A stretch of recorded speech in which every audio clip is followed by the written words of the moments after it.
मैं सोनम बामनिया आपको इस वीडियो में फ्लावर के जो सबसे मुख्य भाग होते हैं स्टामेन एंड पिस्टिल।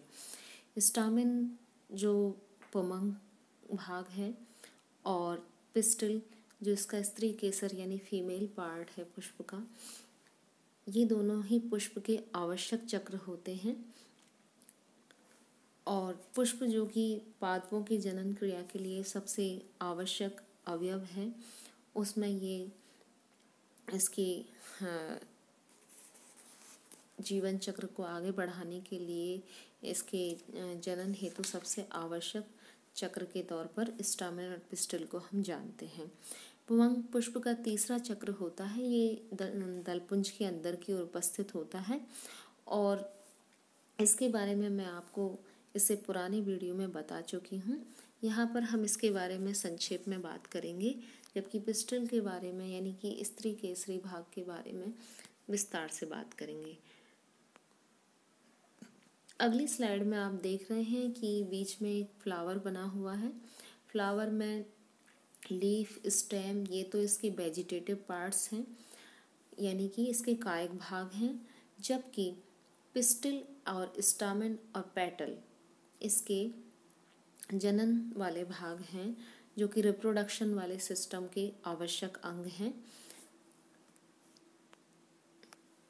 अब आप अगले इस चित्र में देख रहे हैं कि पिस्टिल के अंदर हमारा ovule, ovary, style and stigma आते हैं। ओव्यूल और ओवरी जो कि अंडाशय से रिलेटेड भाग हैं, अंडाशय के ही भाग हैं जिनमें बीजांड और फल का निर्माण होता है। ओव्यूल तो बीजांड को कहते हैं और बीजांड से बीज बनते हैं। ओवरी अंडाशय को कहते हैं और अंडाशय निषेचन के पश्चात फल में बदल जाता है। स्टाइल और स्टिग्मा इसके बाहर की ओर उभरे हुए भाग होते हैं और इस तरह से ये चारों भाग मिलकर के पिस्टिल का निर्माण करते हैं। जबकि स्टामेन में एंथर और फिलामेंट ये दोनों भाग आते हैं। एंथर और फिलामेंट एक बीच की एक संरचना के द्वारा जुड़े रहते हैं, जिसको हम कनेक्टिव भी कहते हैं। तो परागकोश, पुतंतु और संयोजी ये तीनों मिलकर के स्टामेन यानी पुमंग का भाग बनाते हैं, पुंकेसर का भाग बनाते हैं। यहाँ आप देख रहे हैं कि जो पुष्प का रंगीन चक्र है वो इसका पेटल कहलाता है, पेटल यानी कि दल कहलाता है। जबकि जो हरे रंग के बाहरी चक्र में स्थित अवयव हैं वो इसके सेपल कहलाते हैं। सेपल का मतलब बाह्य दल कहलाते हैं। यह पुष्पासन पर स्थित होता है। पूरा का पूरा जो पुष्प का चक्र है जिसमें sepal, petal, pistil and stamen वाले पार्ट लगे होते हैं, इसे हम पुष्पासन या पेडंकल कहते हैं, रिसेप्टिकल कहते हैं। अगली स्लाइड में आपको दिख रहा होगा कि पिस्टिल की जो इकाई है वो कार्पेल कहलाती है और इसकी जो इकाई है वो स्टामेन कहलाती है। स्टामेन खुद में एक इकाई है। तो एंथर, फिलामेंट और कनेक्टिव मिलकर के स्टामेन का निर्माण करते हैं। जबकि पिस्टिल में आप देख रहे हैं कि स्टाइल, स्टिग्मा एंड ओवरी ये तीनों पार्ट आते हैं। आप देख सकते हैं कि जो इसका सुंदर रंगीन वाला भाग है जो कि कोरोला कहलाता है, व्हर्ल ऑफ पेटल्स यानी कि दलों का जो चक्र है वो मिलकर के कोरोला कहलाता है और इसकी एक इकाई को हम दल कहते हैं यानी पेटल कहते हैं। इसी तरह से आप कैलेक्स में देखेंगे तो आपको दिखाई देगा कि व्हर्ल ऑफ सेपल्स यानी सेपल्स का जो चक्र है वो कैलेक्स कहलाता है। कैलेक्स यानी बाह्यदल कहलाता है, बाह्यदल पुंज कहलाता है और इसकी एक इकाई को हम सेपल कहते हैं, बाह्यदल कहते हैं। बहुत सारे बाह्यदल मिलकर के कैलेक्स का निर्माण करते हैं, बहुत सारे दल मिलकर के कोरोला का निर्माण करते हैं। और आप देख रहे हैं कि इसमें एक ओवरी, स्टाइल और स्टिग्मा मिलकर के पिस्टिल का निर्माण कर रहे हैं और जिसकी इकाई है कार्पल, अंडक। और इधर मेल पार्ट में आप देखते हैं कि एंथर और फिलामेंट ये दोनों मिलकर के स्टामेन बनाते हैं, पुंकेसर का भाग बनाते हैं। तो इसके जो सबसे आवश्यक चक्र हुए, अंदरूनी चक्र हुए, वो तो पिस्टल एंड स्टामेन है, जो पुष्प के तीसरे और चौथे चक्र हैं, और पुष्प के पहले और दूसरे चक्र कैलेक्स एंड कोरोला है, यानी बाह्य दलपुंज और दलपुंज है। अब हम आते हैं, हम चूंकि पुष्प के चारों अवयवों को जान चुके हैं, अब हम इसी क्रम में आगे बढ़ते हैं। अब बात करते हैं हम जायांग की। जायांग जो कि पुष्प का सबसे अंदरूनी चक्र होता है, और यह पुष्प का स्त्री जनन अंग है। सामान्यतः पुष्पासन पर इसकी जो पोजीशन है वो सबसे ऊंची होती है, और यह बहुत सारे कार्पल्स का बना होता है, अंडपों का बना होता है। वास्तव में अंडप एक मुड़ी हुई रूपांतरित पत्ती की जैसी होती है, जिसके कोर पर बीजांड लगे रहते हैं। किसी भी टिपिकल अंडप में एक अंडाशय, वर्तिका और वर्तिकाग्र होते हैं, ये मिलकर के हमारे जायंग को बनाते हैं। अंडाशय अंडप का सबसे निचला फूला हुआ भाग है, जिसमें बीजांड स्थित होते हैं, और बीजांड बीज के पूर्वगामी होते हैं, नहीं प्रीकर्सर्स होते हैं। बीजांड ही बीज बनाने के लिए उत्तरदायी होते हैं। निषेचन के बाद बीजांड बीज में बदल जाता है और अंडाशय फल में बदल जाता है। अंडाशय के ऊपर अंडप लंबा बढ़कर के एक लंबी और छोटी वर्तिका बना लेता है, स्टाइल बना लेता है, और आखिरी सिरा इसका वर्तिका का वर्तिकाग्र कहलाता है।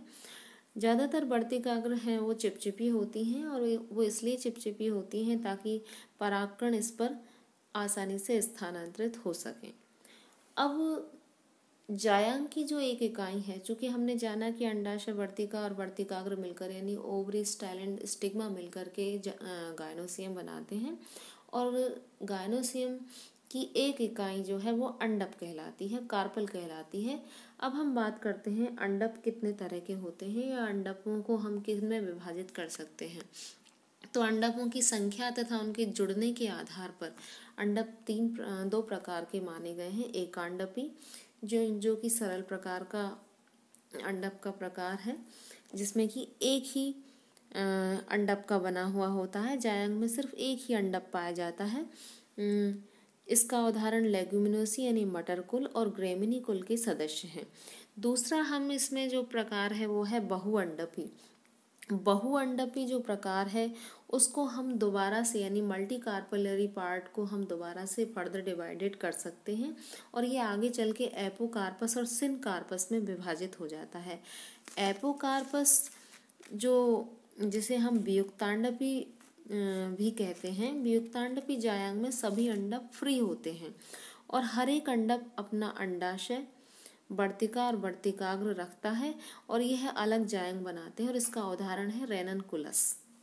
रेननकुलस में एपोकार्पस प्रकार का या वियुक्तांडपी, जिसको हिंदी में कहते हैं, एपोकार्पस प्रकार का अंडप मिलता है। अब हम सिनकार्पस या युक्तांडपी की बात करते हैं। तो इस तरह का जो संयुक्त जायांग है वो सभी अंडपों के एक साथ जुड़ने से बनता है। अंडप पूरी तरह से या आधे रूप में जुड़ा हुआ रहता है, जबकि एपोकार्पस में अंडप जुड़ा हुआ नहीं होता है। और इसका उदाहरण गुड़हल है, ब्रैसिका है, और आधे जुड़े हुए अंडप में कैलोट्रैपस भी पाया जाता है, जिसमें हम गायनोस्टेजियम स्टेट देखते हैं। आप टैक्सोनॉमी में इसे पढ़ेंगे। अब हम बात करते हैं अंडाशय की स्थिति के आधार पर। अंडाशय की स्थिति के आधार पर अंडाशय किस तरह का होता है। तो अंडाशय की स्थिति के आधार पर अंडाशय के 3 प्रकार माने गए हैं। अंडाशय सुपीरियर हो सकता है, अधोवर्ती हो सकता है यानी कि इन्फीरियर हो सकता है, और अर्ध अधोवर्ती हो सकता है यानी हाफ इन्फीरियर हो सकता है। सुपीरियर अंडाशय में अंडाशय की स्थिति सबसे ऊपर होगी, और इसका उदाहरण मिलता है गुड़हल में, यानी कि मालवेसी फैमिली में ऐसा उदाहरण देखने को मिलता है। अधोवर्ती यानी इन्फीरियर तरह का अंडाशय जो है, उसमें अंडाशय पुष्पासन से घिरा हुआ होता है, क्योंकि अंडाशय क्या है, अतिवृद्धि कर लेता है, इसलिए पुष्पासन से घिरा रहता है। और पुष्पासन अंडाशय भित्ति से जुड़ा हुआ रहता है, इस तरह का उदाहरण यानी अधोवर्ती अंडाशय का उदाहरण हमें धनिया में देखने को मिलता है। धनिया है अम्बेलिफेरी कुल का सदस्य, तो अम्बेलिफेरी फैमिली में ये देखने को मिलता है। फिर हम बात करते हैं अर्धाधोवर्ती की। हाफ इन्फीरियर पुष्पा जो अंडाशय है वो अंडाशय इस तरह का होता है कि इसमें जो पुष्पासन है अंडाशय के चारों तरफ एक कपनुमा आकृति बना लेता है, लेकिन ये अंडाशय को पूरी तरह से घेर नहीं पाता, आकृति कपनुमा बना लेता है। पुष्पासन अंडाशय के चारों तरफ कपनुमा शेप बना लेता है, और इस तरह का जो एग्जाम्पल वो हमें देखने को मिलता है वो गुलाब में देखने को मिलता है। तो ये तो बात थी अंडाशय की स्थिति के आधार पर उसके प्रकारों की, जो सुपीरियर, इन्फीरियर और हाफ इन्फीरियर प्रकार के हो सकते हैं या होते हैं। अब हम बात करते हैं अंडकों की संख्या के आधार पर, यानी कार्पल्स की नंबर ऑफ कार्पल्स के बेसिस पे जो जायांग है वो किस किस तरह का हो सकता है।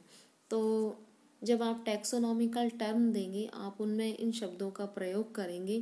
टैक्सोनॉमिकल टर्म में जब आप फैमिलीज को पढ़ेंगे तब इन टर्म्स का बार बार प्रयोग होगा। त्रिअंडपी यानी बाइकार्पलरी।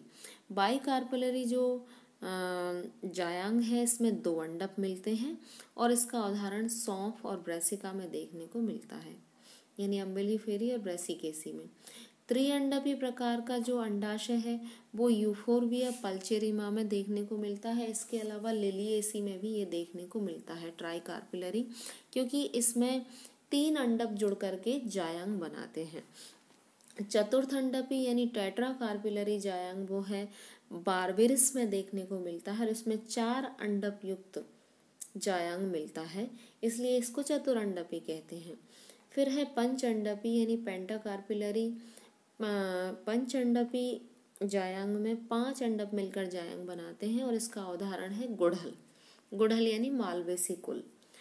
अब बहुअंडपी या मल्टीकार्पिलरी जायांग की हम बात करते हैं, तो मल्टीकार्पिलरी या बहुअंडपी जायांग हॉलीहॉक और अफीम में, यानी एल्थियरोजिया और अफीम में देखने को मल्टीकार्पिलरी प्रकार का जायांग मिलता है, यानी बहुत सारे अंडप इसमें संयुक्त होकर के या जुड़ करके जायांग को बनाते हैं। अब हम अगली स्थिति के आधार पर, और अगली स्थिति है कि अंडाशय के कोष्ठ, हम उस स्थिति के आधार पर हम देखते हैं कि अंडाशय के जो कोष्ठक होते हैं यानी जो लोक्यूल्स होती हैं या चैम्बर्स होते हैं ओवरी के अंदर, तो उनको हम कोष्ठक कहते हैं। अंडाशय में मिलने वाले कक्षों को हम कोष्ठक कहते हैं, और ये एकअंडपी जायांग में एक ही कोष्ठक होता है। वियुक्तअंडपी जायांग अंडाशय में हर अंडप में एक कोष्ठक पाया जाता है। सिनकार्पस जायांग में कोष्ठकों की संख्या कई जुड़े हुए सदस्य अंडपों की संख्या के बराबर ही होती है, और वो उदाहरण जो देखने को मिलता है कि कभी कभी क्या है, कोष्ठकों की संख्या कूटपट बनने के कारण भी अधिक हो सकती है, और ऐसा उदाहरण धतूरे में मिलता है जिसमें फाल सेप्टम का निर्माण हो जाता है या सेप्टा का निर्माण हो जाता है। तो कोष्ठकों की संख्या के आधार पर अंडाशय एक कोष्ठकीय यानी यूनिलोकुलर हो सकता है कि एक ही कोष्ठक मिले, और ऐसा अंडाशय मटर और अकेशिया में देखने को मिलता है, यानी फेबेसी फैमिली में देखने को, लेग्यूमिनेसी कुल में देखने को मिलता है। द्विकोष्ठकीय अंडाशय यानी बाइलोकुलर अंडाशय। बाइलोकुलर 2 प्रकोष्ठ युक्त अंडाशय होता है, इसमें 2 कोष्ठक मिलते हैं। तो इस तरह का जो अंडाशय है वो टमाटर में देखने को मिलता है। अब हम त्रिकोष्ठकीय अंडाशय यानी ट्राइलोक्युलर अंडाशय की बात करते हैं, तो 3 कोष्ठक युक्त ये जो अंडाशय होता है ये यूफोर्बिया में देखने को मिलता है। चतुर्कोष्ठकीय यानी टेट्रालोक्युलर अंडाशय यानी 4 प्रकोष्ठ वाला या 4 चैम्बर्स वाला अंडाशय तुलसी में देखने को मिलता है, और तुलसी है लेमिएसी या लेबिएटी का मेंबर। तो लेमिएसी के सदस्यों में 4 कोष्ठकीय अंडाशय देखने को मिलता है। पंचकोष्ठकीय अंडाशय यानी पेंटालोक्युलर और पंच कोष्ठकीय अंडाशय हमें मिलता है गुड़हल में यानी मालवेसी कुल के सदस्यों में। बहुकोष्ठकीय यानी मल्टीलोक्यूलर यानी 5 से ज़्यादा जो अंडाशय मिलते हैं, यानी 5 से ज़्यादा कोष्ठक हॉलीहॉक जैसे पादप में यानी एल्थिया रोजिया में मिलते हैं, जिसमें 5 से ज़्यादा कोष्ठक वाला या चैम्बर वाला अंडाशय देखने को मिलता है। तो ये तो थे हमारे पिस्टिल के बारे में यानी गाइनोसियम या जायांग के बारे में एक डिटेल्ड जानकारी। आप जान गए होंगे कि स्टैमेन के पार्ट क्या होते हैं, पिस्टिल के पार्ट क्या होते हैं, और चूँकि मैंने इसमें पिस्टिल के पार्ट को ज़्यादा से ज़्यादा आपको उसके वर्गीकरण या उसकी संख्या, उनके जुड़ने के तरीके के आधार पर, उनके कोष्ठकों की संख्या के आधार पर, अंडकों की संख्या के आधार पर, या उनकी जो अंडाशय की स्थिति के आधार पर किस किस तरह से पिस्टिल उपस्थित होता है, इस सब के बारे में आपको बताया। तो आपका वीडियो देखने और सुनने के लिए बहुत बहुत धन्यवाद।